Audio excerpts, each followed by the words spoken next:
大家好，我係丹尼咁啊，翻到嚟就禮拜六啊，季尾快車咁啊，幫大家分析翻咁啊，第11場咧咁啊，三班1400咁啊，呢場馬我嘅首選我揀翻隻就係呢個11號嘅正本堂心。咁啊，正本堂心莫雷拉咁啊，上場就2200米啊嘛，跑輸過嚟馬位啦，輸俾有比二戰有何家慶。咁啊，呢隻馬喺外地其實贏1400嚟，已經咁啊，真正贏1400。咁啊，雖然咧副係進線最尾係短同馬，但媽咪嗰邊咧其實係血統比較偏中長距離嘅。咁啊，嚟香港之前已經贏過1400米啦，咁啊呢隻絕對會啱佢跑嘅。咁啊，血統上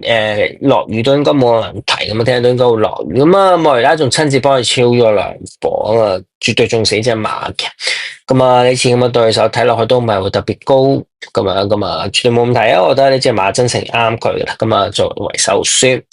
咁啊次選咧揀翻隻8號嘅亨奇，咁啊何澤堯就換咗巴道嚟騎，咁啊呢隻馬之前就係落雨咧，咁啊。1400米同班同程咧，咁啊跑翻個第2米，咁啊跑完後面嘅有靈亮啊，呢個名人四海咁啊，咁啊輸俾呢個神池不足一個馬位嘅啫，其實咁啊表現都非常好啊，咁啊上場之後上場咧，其實跑好地咧，反而個表現就冇咁弱，冇咁出色黑，咁啊擺後面咧就追，反而就追唔到特別多，咁當然。嗰場啲攞位啊，支持率係唔係特別好嘅，咁所以因為上場之後咧就換咗巴道嚟嘅咁樣，咁啊，我覺得呢隻馬落翻個地，同埋即係上場特登換巴道嚟搏，咁啊係得搏嘅呢場，咁啊呢啲對手唔算特別強噶嘛，點都要翻住，咁呢隻馬就係我嘅次選啦。咁啊，第3選咧，我揀翻隻咧就係呢個4號嘅耀寶，咁啊羅富全潘頓，咁啊同樣佢哋都會有另外啲馬合作，咁啊呢隻馬潘頓已經連續騎咗2次噶，咁啊上場1400米啦，咁啊跑翻個呢個都輸唔遠嘅，咁啊一個第8名咁啊當時其實都係即係濕濕地，其實都唔係太易跑咁樣，咁啊。有型啦，金姓名區嗰個線路英雄咁樣，如果佢冇失住咧，其實反而隻馬我覺得係有機會贏馬嘅。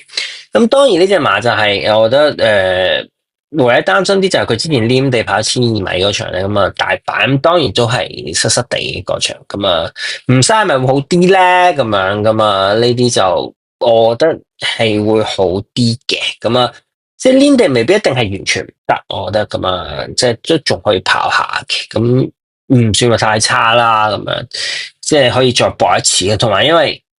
嗰次就黏地輸咗之後，反而呢次可能就即係個分頭會好少少咁樣，咁所以我覺得點都要翻住噶啦，咁啊呢隻馬咧就係我嘅第3選。好啦，咁啊丹尼呢場咧首選咧就係個11號正本堂心，咁啊次選咧8號嘅亨奇，咁第3選咧就係4號嘅耀寶。